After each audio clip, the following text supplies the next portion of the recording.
नमस्कार साथियों, स्वागत है आपका हमारे यूट्यूब चैनल पर। आज जो हम पेपर लेकर आए हैं ये टीजीटी हिंदी का पेपर है जो 23/8/2025 को हुआ था। अभी तक हमने इसके सारे ही पार्ट्स कर लिए हैं। आज जो हम करेंगे वो हिंदी का है, बी पार्ट। सेकंड पेपर में जो हिंदी का पोर्शन आता है वो आज करेंगे। तो देखते हैं पहला क्वेश्चन नंबर 1 कह रहा है, नीचे दिए गए वाक्यों में से व्यक्तिवाचक संज्ञा युक्त सही वाक्य का चयन कीजिए।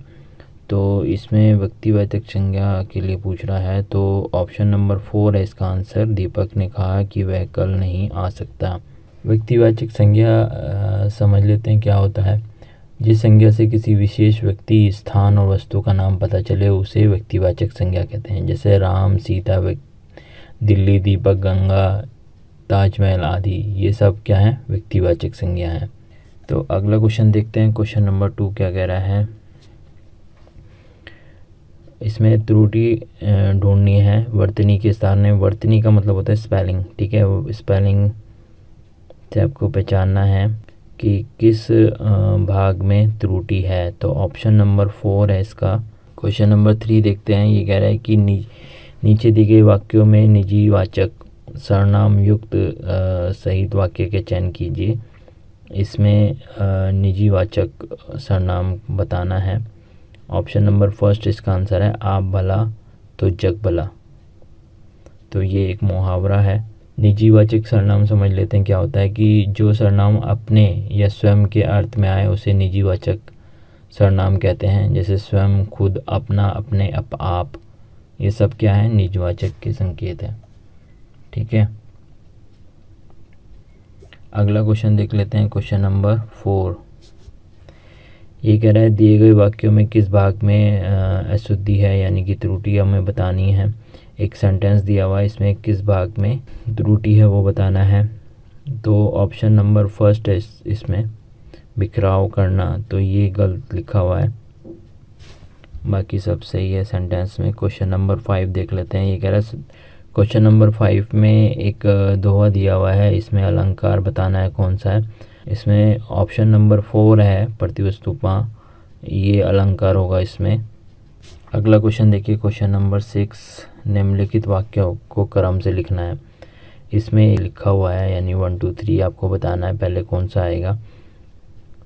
ऑप्शन नंबर 3 इसका आंसर है। अगला क्वेश्चन देखते हैं। क्वेश्चन नंबर 7, निम्नलिखित वाक्यों में चिन्हित शब्द का पर्यायवाची आपको बताना है, यानी कि अंडरलाइन जहाँ पे की हुई है उसका पर्यायवाची बताना है। 4 ऑप्शन में से कौन सा है, तो सेकंड आंसर इसका है। क्वेश्चन नंबर 8 देखते हैं। लौकिक दी हुई है उसका अर्थ बताना है हमें। तो ऑप्शन नंबर 4 है इसका, समान प्रवृत्ति वाले लोग एक दूसरे को सराहते हैं, यानी कि पहचान लेते हैं और एक दूसरे के बारे में जानते हैं, इसका अर्थ ये हुआ। क्वेश्चन नंबर 9 देखते हैं। निम्नलिखित वाक्यांश हेतु सार्थक शब्दों का चुनाव करें। आगे का विचार न कर सकने वाला को क्या कहेंगे, तो अदूरदर्शी हो जाएगा, ऑप्शन नंबर 4। अगला क्वेश्चन नंबर 10 देखते हैं। क्वेश्चन नंबर 10 में बता रहा है, एक डैश दिया हुआ है, उसमें आपको बताना है क्या आएगा। डैश को हिंदू शास्त्रों में प्रेम और काम का देवता माना गया है। तो ऑप्शन नंबर 3 इसका आंसर है। अगला क्वेश्चन देखते हैं। क्वेश्चन नंबर 11 ये कह रहा है, वर्तनी के आधार पर आपको मतलब है शुद्ध वाक्य का चिन्हित करना है, यानी कि 4 में से एक ठीक है बाकी गलत है, तो वो आपको बताना है कौन सा है। तो ऑप्शन नंबर 1 इसका सही है, बाकी सारे गलत हैं, आएगा क्वेश्चन नंबर 11 का। अगला क्वेश्चन देखते हैं। क्वेश्चन नंबर 12 में कह रहा है, ये वाक्यांश हेतु सार्थक शब्द का चुनाव करें, यानी कि इसमें एक लाइन दी है उसके लिए एक वर्ड बताना है। तो इसमें क्या है, जिसे बुलाया ना गया हो तो उसे क्या कहेंगे। तो ऑप्शन नंबर 4 इसका आंसर है। अगला क्वेश्चन देखते हैं। क्वेश्चन नंबर 13, निम्नलिखित मुहावरों का सही अर्थ चिन्हित, मतलब आपको एक मुहावरा दिया हुआ उसका अर्थ बताना है। दांत काटी रोटी होना, यानी कि गहरा संबंध होना, यानी कि जैसे दोस्त होते हैं उसमें बोल देते हैं ना कि दोनों की दांत काटी रोटी है, तो गहरा संबंध होता है उसमें। ऑप्शन नंबर 1 है क्वेश्चन नंबर 13 का आंसर। क्वेश्चन नंबर 14 देख लेते हैं। इसमें वाक्य को क्रम में लगाना है, यानी कि बताना है कि पहला हिस्सा कौन सा होगा, दूसरा, तीसरा, चौथा। तो चारों में से ऑप्शन नंबर सेकंड इसका ठीक है। पहले फोर्थ आएगा, फिर सेकंड, फिर फर्स्ट, फिर थर्ड।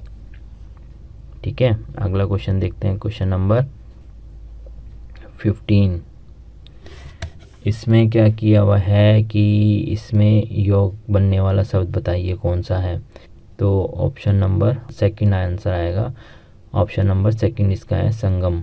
16 देखिए, इसमें क्या हुआ है, एक गद्यांश दिया हुआ है। ठीक है, इस गद्यांश को पढ़कर आपको एक क्वेश्चन का आंसर करना है। क्वेश्चन है, रामानंद के विषय में निम्न में से कौन सा असत्य कथन है।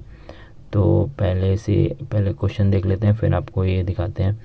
सेकंड इसमें सही है। उनकी शिक्षा और परंपरा का संबंध तपस्वी और सखी संप्रदाय जोड़ा जाता है।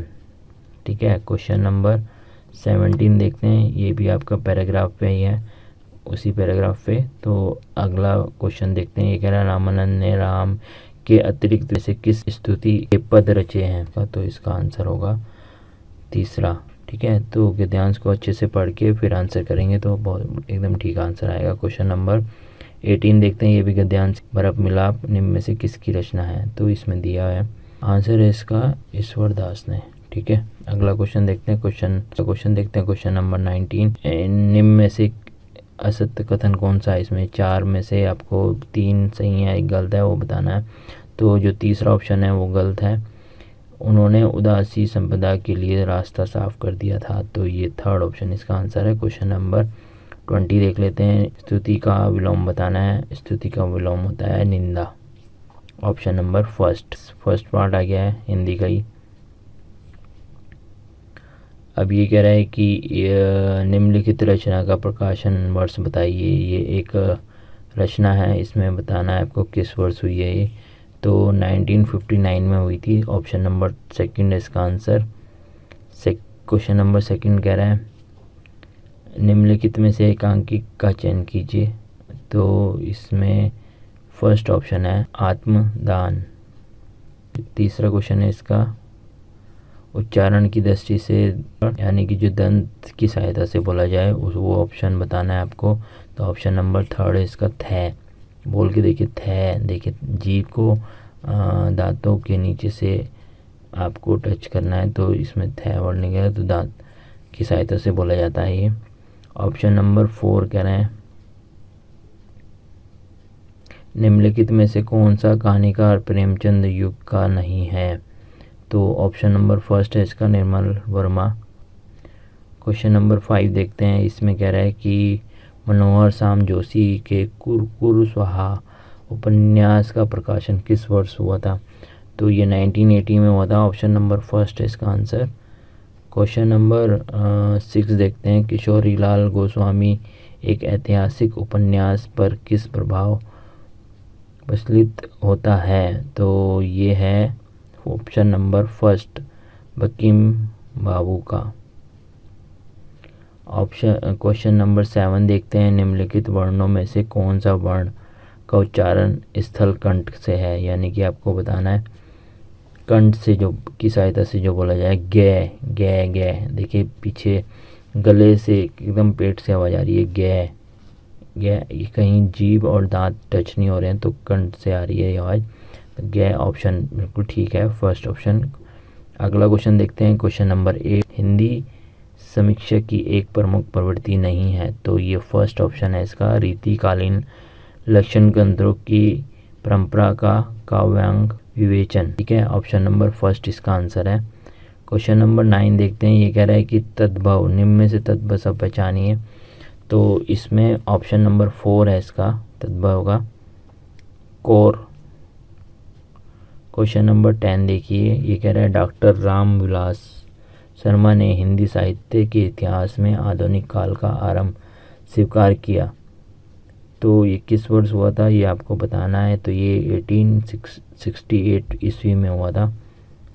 11 कह रहा है कि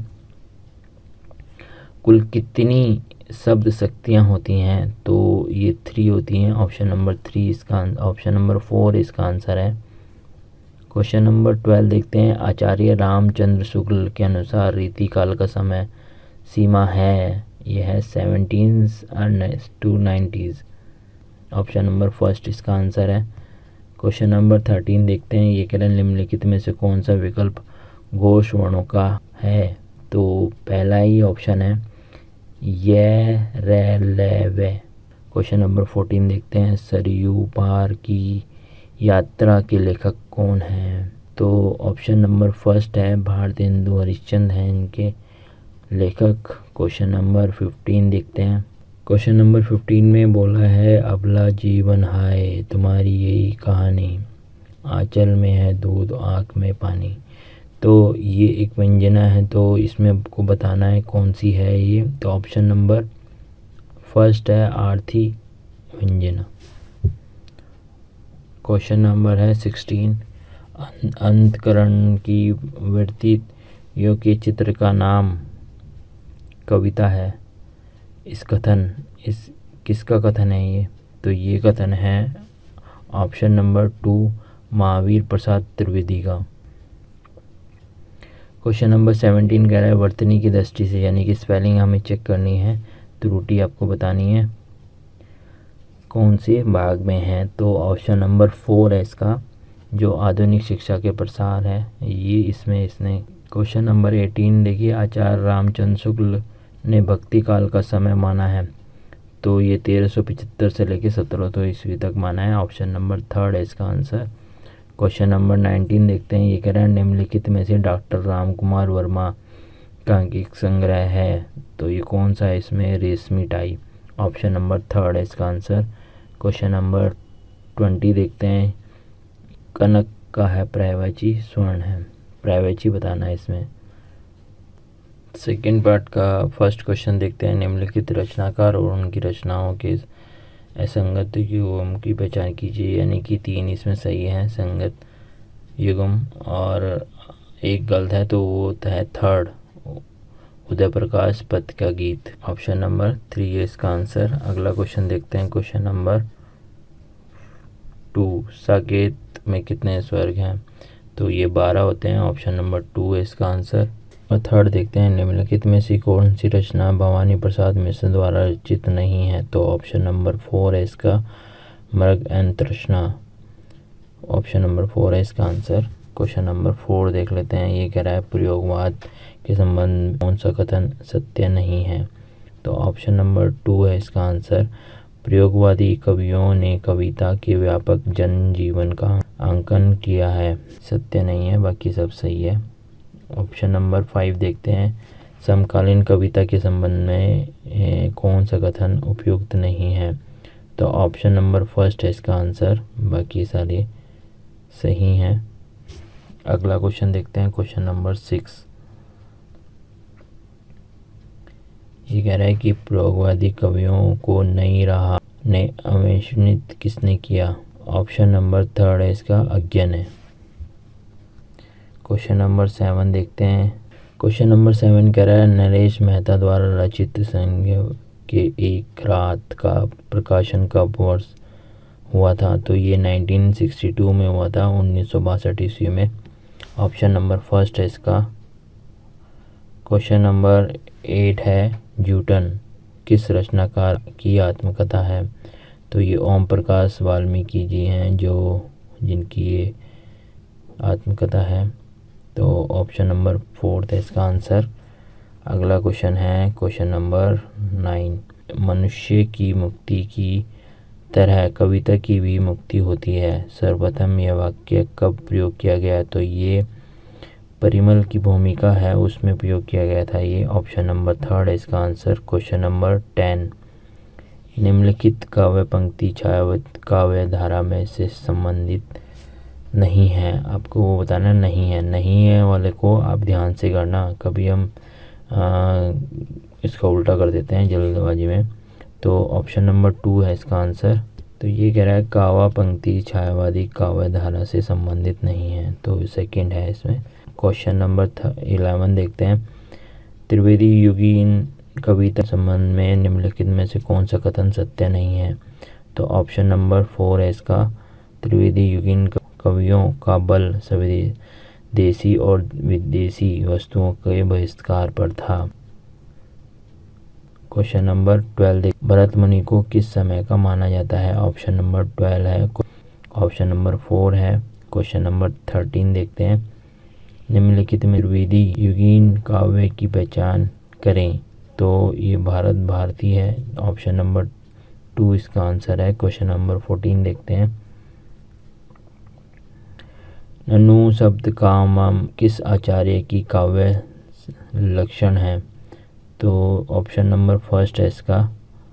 क्वेश्चन नंबर 15 देखते हैं, आदिकाल में रचनाकारों के सही काल क्रम का चयन कीजिए। तो इसका फर्स्ट इसका आंसर है। क्वेश्चन नंबर 16 देखते हैं, प्राचीन भारतीय ग्रंथों में काव्य के लिए किस शब्द का प्रयोग किया गया है? तो ये ऑप्शन नंबर 2 है इसका आंसर। क्वेश्चन नंबर 17 देखते हैं, निम्नलिखित में से छायावादी काव्य की पहचान करें।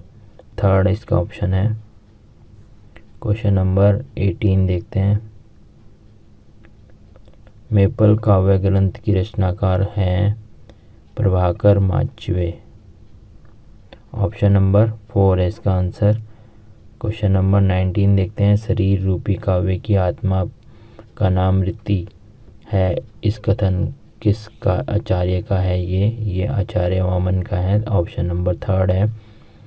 क्वेश्चन नंबर 20 देखते हैं, नीला चांद उपन्यास के साहित्य अकादमी पुरस्कार कब मिला? तो ये 1990 में यानी कि 1990 में मिला था। ऑप्शन नंबर 2 है इसका आंसर। ठीक है, अब ये इसका थर्ड पार्ट आ गया है। क्वेश्चन नंबर 1 है इसका, निम्नलिखित विकल्पों में से कौन सा विकल्प देवनागरी लिपि के संबंध में असत्य है? तो ऑप्शन नंबर 2 है इसका आंसर। ठीक है, ऑप्शन नंबर 2 है इसका आंसर। क्वेश्चन नंबर 2 देखते हैं, ये कह रहा है कि इसका सही प्रवत अंकित कीजिए। तो जिसमें डैश लगा हुआ है, तो इसका ऑप्शन नंबर 2 है इसका आंसर। क्वेश्चन नंबर 3 देखिए, ये कह रहा है प्रगतिवाद के संबंध में कौन सा कथन सत्य है? तो सत्य बताना है आपको।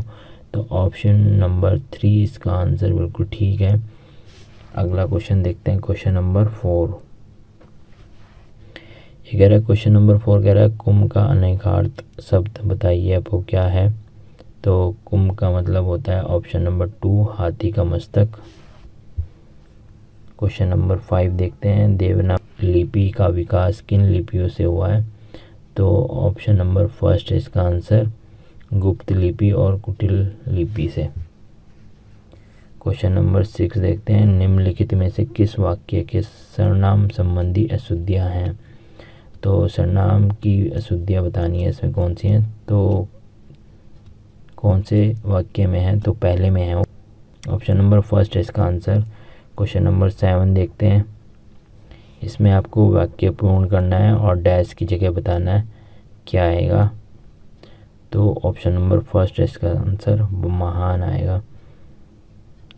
क्वेश्चन नंबर 8 देखते हैं, उचित कारक, इसमें भी वही आपको फिलिंग द ब्लैंक्स की पूर्ति करनी है। बंदर पेड़ डैश बैठा है, पेड़ पर बैठा है। ऑप्शन नंबर 2 है इसका आंसर। क्वेश्चन नंबर 9 देखते हैं, खड़ी बोली का आंदोलन नामक रचना किसकी है? तो ये ऑप्शन नंबर 2 है इसका आंसर। क्वेश्चन नंबर 10 देखते हैं, ग्यारह भारोपीय भाषा परिवार के अंतर्गत किस भाषा की गणना नहीं की जाती? तो ऑप्शन नंबर 2 है इसका आंसर। 11 देखते हैं, इसमें फिलिंग द ब्लैंक्स आपको पूरा करना है। ऑप्शन नंबर 4 है इसका आंसर, सी आएगा इसके फिलिंग द ब्लैंक्स में। क्वेश्चन नंबर 12 देखते हैं, सन 2021 में साहित्य अकादमी पुरस्कार हिंदी नाटक किसको मिला था? अशोक सम्राट को। ऑप्शन नंबर 2 है इसका आंसर। क्वेश्चन नंबर 13 देखते हैं, इसमें सही वाक्य की पहचान करनी है। तो ऑप्शन नंबर 2 है इसका, कार्तिक और राहुल 2 बड़े भाई हैं। क्वेश्चन नंबर 14 देखते हैं, तो इसमें एक रचना दी हुई है, आपको बताना है ये किस काल की है। तो ये आदिकाल की है। ऑप्शन नंबर 3 है इसका आंसर। क्वेश्चन नंबर 15 देखते हैं, उचित कारक का युग्म प्रयोग रिक्त स्थान की पूर्ति कीजिए, यानी फिलिंग द ब्लैंक्स आपको भरने हैं। तो पहले में सेकंड ऑप्शन इसका सही है, पहले में ने आएगा, फिर दूसरे में को, शिकारी ने पक्षी को पकड़ा। क्वेश्चन नंबर 16 है इसका। 16 क्वेश्चन कह रहा है कि देवनागरी भाषा में सुधार हेतु 1935 ईस्वी में हिंदी साहित्य सम्मेलन द्वारा किस समिति का गठन किया गया? तो नागरिक लिपि सुधार समिति, ऑप्शन नंबर 3 है इसका आंसर। क्वेश्चन नंबर 17 देखते हैं। कामदेव को भगवान शंकर ने भस्म कर दिया था, इस कामदेव का पर्यायवाची बताना है। तो ऑप्शन नंबर 1 है इसका आंसर।